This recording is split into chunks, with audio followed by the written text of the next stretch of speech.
မင်္ဂလာပါခင်ဗျာနေ့စဉ်ပေါ်မှာစေရောကိုပါကျမကြံခိုင်းဖို့အတွက်ကျွန်တော်လက်ထက်ကကြိုဆိုပါတယ်။ဘာကြောင့်ကြောလျှော့ဖို့လိုတယ်လဲ။ကြောလျှော့တာဟာကျွန်မဒီမှာတာရှိရှိပါတယ်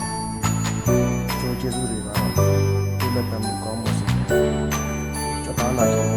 ကြွကြစီလှူရှားမှုတွေကိုဒီလိုစီပါတယ်။ကျေးဇူးဆုံးကတရားရနိုင်ခြင်း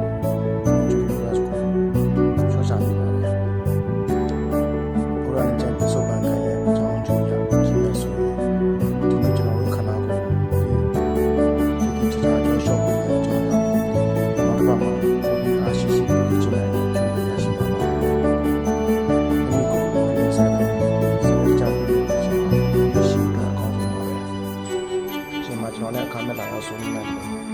ခင်ဗျာနဲ့စိတ်ကြကစားလို့သူတွေကိုလည်းကြိုဆိုပါတယ်နောက်ဗီဒီယိုမှာပြန်ဆောင်ကြမယ်နော်စိတ်ရောကိုယ်ပါကျမ်းမာပျော်ရွှင်ကြပါစေ